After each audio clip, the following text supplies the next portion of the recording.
ঘুরতে গিয়েছিলাম দীঘা, তাও আবার ডিসেম্বর মাসে। এটাই আমাদের বিয়ের প্রথম ঘোরা, তাও আবার ছেলেকে সাথে নিয়ে। তো ভেবেছিলাম যে একটা রুম ট্যুর ভিডিও করব, রিভিউ দেব। তো কিন্তু বিভিন্ন কারণে সময়ের অভাবে আমার ভিডিওগুলো এডিট করা হয়নি। ভিডিও করে রেখেছিলাম কিন্তু এডিট করা হয়নি, তাই এতদিন পোস্ট করা হয়নি। এই হলো আমাদের হোটেল। হোটেলটির নাম দ্য পিকিস প্যারাডাইস। তো আমরা এখানে নামার সাথে সাথে যিনি ছিলেন গেটের সামনে, তিনি আমাদের ভেতরে নিয়ে আসলেন। আর এটা হলো রিসেপশন। খুবই সুন্দর রিসেপশনটা, সাজানো গোছানো, পুরো গ্রিন গ্রিন গ্রিন। তো তারপরে এই দাদা আমাদেরকে লিফটে করে আমাদের ওপরে নিয়ে আসলেন। আমাদের রুম নাম্বার ছিল 204, যেটা ওপরে ছিল।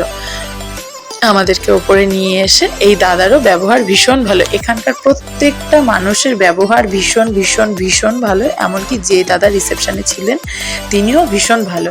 তো চলো তোমাদের রুম ট্যুরটা দেখাই। ফার্স্টে এই যে ঘরে ঢুকেই ফার্স্টে আছে ওয়াশরুম। আগে ওয়াশরুমটা দেখাই। এই যে ওয়াশরুম, ভীষণ পরিষ্কার পরিচ্ছন্ন। এই যে দরজার পেছনে আছে একটা বেসিন, বেসিনটার ভিডিও করা হয়নি। গিজার আছে, সমস্ত রকম ফেসিলিটি আছে। আর এই আছে একটা টি টেবিল, আর এই বেড, আর আছে একটা বড় সাইজের ওয়ার্ড্রপ। ওয়ার্ড্রপে অনেক জিনিস রাখার মতন জায়গা আছে। আর পাশে একটা ক্যাবিনেট আছে যেটাতে শু অ্যান্ড ব্যাগ এসব রাখা যাবে। এই যে, আর আমাদের তো কিছুই গোছানো নেই, পরের দিন বেরোবো, সব তাড়াহুড়ো করছিলাম, তখনই ভিডিও করেছি, কিছু গোছানো ছিল না। আর এই হলো ব্যালকানি। ব্যালকানিটা হচ্ছে ফুল ভিউ ব্যালকানি।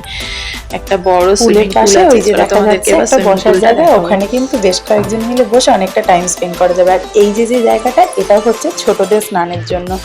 আর এই যে মিডিলে যে জায়গাটা, এই জায়গাটা হচ্ছে যাদের মিডিয়াম হাইট আছে তাদের জন্য। আর ওই যে ছোট্ট জায়গাটা দেখা যাচ্ছে, ওটা কিন্তু বেশ গভীর। ওই জায়গাটাতে হচ্ছে যারা একটু হাইট বেশি তাদের জন্য, ওখানে অনেকটা জল বেশি আছে। আর দেখো, তার ওই পাশে বসার মতন কিন্তু একটা জায়গাও আছে। আর এরা সন্ধেবেলা যখন লাইটগুলো সব জ্বালিয়ে দেয়, তখন কিন্তু এই জায়গাটা দেখতে বেশ সুন্দর লাগে। এখানে বসে অনেকটা সময় ভালোভাবে কাটানো যায়। আর এই হলো আমার রুমের অবস্থা।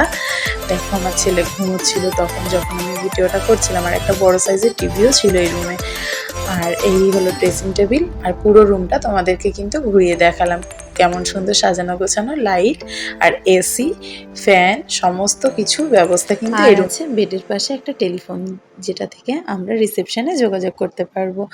তো দেখো, এখন বাজে বিকেল 5টা। আমরা এখানে বসে বসে সবার মজা করা দেখছিলাম। আর সেই দিন হয়েছিল ভীষণ বৃষ্টি, আর ডিসেম্বর মাস, ঠান্ডা, ভীষণ বৃষ্টি। কিন্তু আমরা কিন্তু নেমেছিলাম 4:45টার সময়। এবার আমরা ফিরবো, তাই আমাদের লাগেজ রেডি করে আমরা নামছি।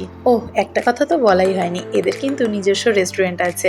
আর তোমরা চাইলে এদের রেস্টুরেন্ট থেকে কিন্তু খাবার খেতে পারো, আর না চাইলে বাইরে থেকেও খেতে পারো, কিন্তু বাইরের খাবার কিন্তু ভেতরে অ্যালাউ নেই। তো দেখো, লিফটটা থেকে কিন্তু পুলটা দেখা যায়। লিফটে ওঠার সময় বা নামার সময় কিন্তু পুলটা দেখা যায়, পুল ভিউ লিফট। তো চলো, এইবার রিসেপশানে কিন্তু এই মূর্তিটা ছিল, যেটা আমি প্রথম যেদিন এসেছি সেদিন ভিডিও করতে পারিনি, তাই যেদিন চলে যাচ্ছি সেদিন ভিডিও করছি। এই হলো একটা কৃষ্ণ ঠাকুরের মূর্তি, যেটা রিসেপশানে বসার একটা জায়গা আছে সেখানে করা আছে।